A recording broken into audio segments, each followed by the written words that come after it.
Good evening from Heathrow Airport, which is normally one of the busiest in the world but which today has been eerily silent with barely any planes landing or taking off. A fire at a nearby electricity substation shut Heathrow down entirely in the early hours of this morning.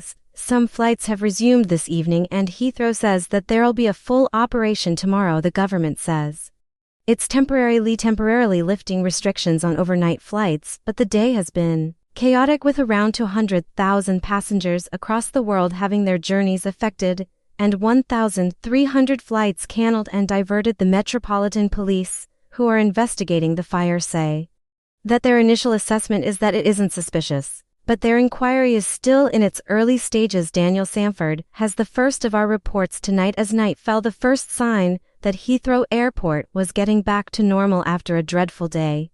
A diverted plane being flown back home before the first few flights started to take off. The chaos began just after 11 last night with an oil-fueled inferno. It was one of the main electricity substations that power Heathrow, the world's fifth busiest airport and a key part of the UK's critical national infrastructure. Flames are getting higher. The police declared a major incident soon after midnight. 180 people were evacuated from their homes. The fire involved a transformer comprising of 25 0L of cooling oil. Fully like this created a major hazard due to the still live high voltage equipment and the nature of the oil-fueled fire. It's all dark here made the effect on Heathrow a catastrophic failure of the electricity supply to terminals had no power at all for hours. All the airport systems had to be restarted once an alternate supply had been connected. Heathrow grounded all planes and cancelled all incoming flights. Some lucky passengers were diverted to other UK airports, but most were left stranded. Tori Danello was flying back from America for her father's funeral. I went to the map, the world view map, and I saw that we'd done like a U-turn, and I said to my husband, hey, we're turning around. We're heading to Boston. And he was like, no, we're not, obviously not. So I was like, we are. Workmen could be seen casually walking down what are usually some of the world's busiest runways, but although the fire had stopped all flights at Heathrow for 18 hours, the chief executive insisted the contingency plans had worked. This has been a major incident. I mean, short of anybody getting hurt, this is as big as it gets for our airport. And we are actually coming back quite fast, I would say, when you consider the amount of systems that we have to shut down, then bring back up and make sure that they're safe. Its fueling systems, its bridges, its escalators, elevators. Because the effect on a piece of critical national infrastructure was so serious. The investigation into what caused the fire is being led by counterterrorism police, but so far detectives are not treating it as suspicious and say there's no sign of foul play by a hostile state like Russia or a terrorist group. We need to understand what caused an incident of this magnitude at an electricity substation that is very close to a critical piece of national infrastructure. The key questions: how did a single substation fire knock out such an important airport, and what other bits of national infrastructure are vulnerable? You could understand disruption and whilst you change over to alternate systems and so on, but such a complete failure over the period of a day. And who knows, the disruption may last longer. As a national embarrassment. It shouldn't have happened with Heathrow's runway lights all working tonight and the first flights taking off. The London Fire Brigade said its investigation was focusing on the electrical equipment at the substation. Daniel Sandford, BBC News. So tonight a handful of flights have started, but how long until normal service resumes? While our transport correspondent Dilley is with me. It's been a terrible day for passengers. Sean, what's the picture now? Well, chaos doesn't seem quite the strong enough term, does it? The picture now, as you've seen behind you, Reeta, there have been planes taking off, not all of them with passengers.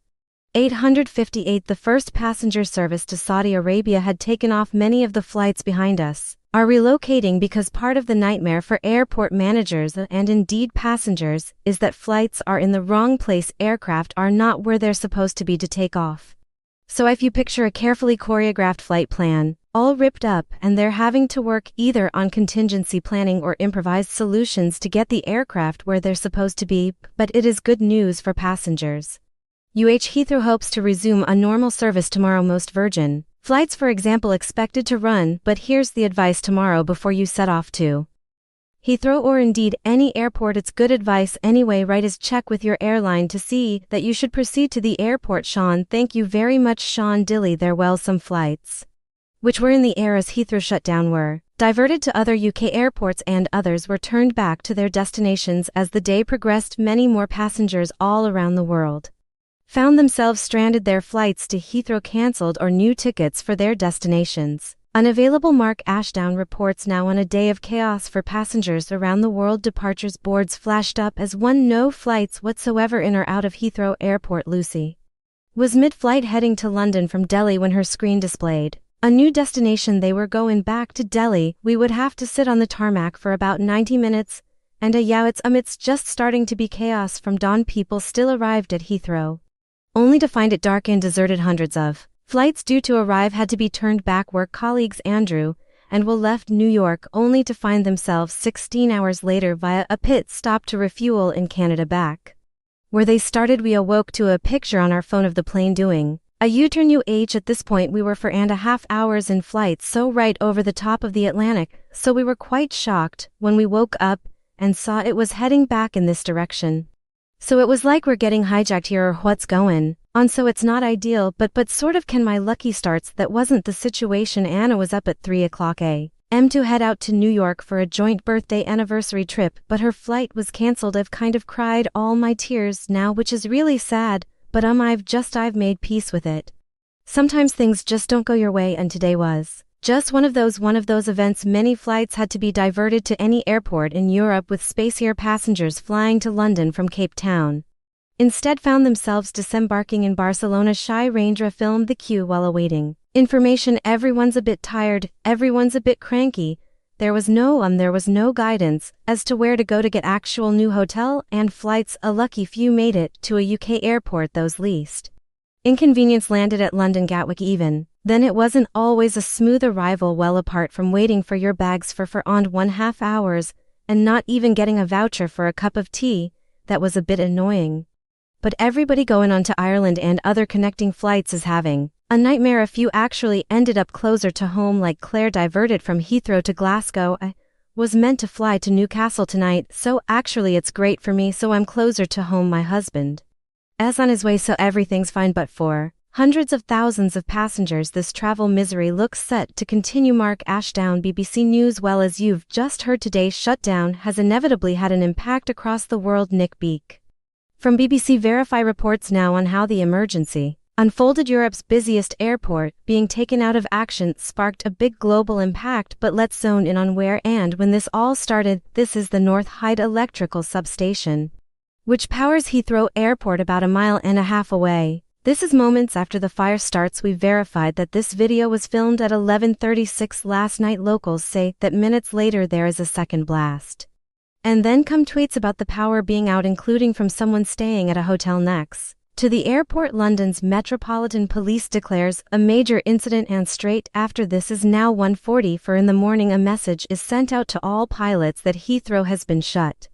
It's because of a major incident affecting the power supply. At this moment 120 flights are in the air heading for Heathrow. Less than an hour later the airport tweets that it will be closed until at least the end of Friday. Let's have a look at how the impact of all this played out in this sped up footage. You can see all these planes were destined for Heathrow, but they all had to be diverted, meaning this was what the Heathrow arrival boards looked like early on Friday morning. These were the cities and airports that took in the highest number of Heathrow diversions, among them Frankfurt, Paris, Washington, D.C., London, Gatwick, and Amsterdam. Many other flights were cancelled as a knock-on effect. 30 flights were scheduled to fly between Amsterdam and Heathrow today. They have now all been cancelled. This is Europe's fourth busiest airport. 7 flights, long-haul flights, they were already airborne when the news came through, were diverted here, but they aren't expecting to receive any further diversions each day. There are more than 30 flights from the New York area airports to Heathrow. JFK is its busiest route, and here at Newark International several flights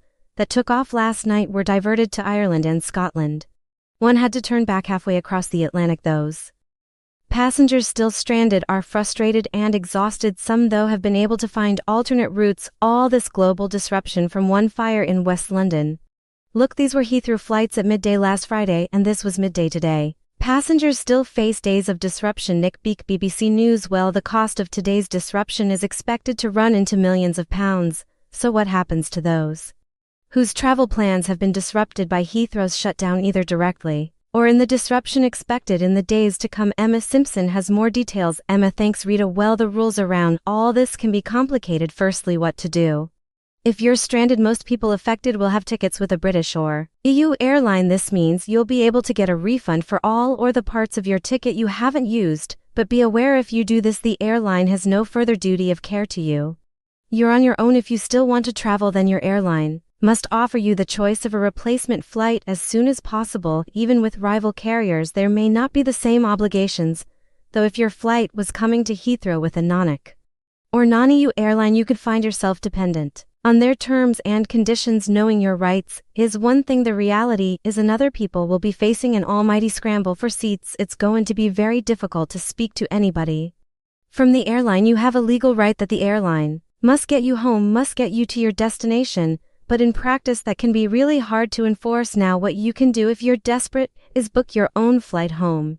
That is liable to be expensive, and the warning is it may be some time until you're able to claw that money back from the airline. So what else are you entitled to? Again, under UK law, airlines have a strong duty of care. If you're at the airport, they're obliged to offer free accommodation if you have to stay overnight or fly the next day, as well as transport there and back, a reasonable amount of food and drink, and refund the cost of any necessary phone calls if your airline isn't able to arrange assistance.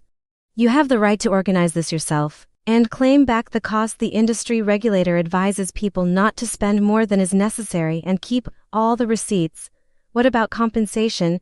Can you claim it? Airlines won't be paying anything extra because this situation will be seen as an extraordinary circumstance beyond their control, but it's worth checking to see if you're covered by your travel insurance. You may also be able to recover some costs if you booked with a credit card. So all in all, a pretty stressful situation to navigate. Reeta, Emma, thank you. Well, let's get a final word from our business editor Simon Jack, who's with me. As you can see, Simon. How's a single fire managed to paralyze our biggest airport? Well, that's precisely the question lots of people are asking this evening. If you look at some of the response, a planning failure, says the International Air Traffic Association. The National Infrastructure Commission says it reinforces the need for national resilience standards and questions to answer, says number 10. No kidding, I mean, this is the kind of stuff that keeps the people who run banks, stock exchanges, hospitals, data centers awake at night.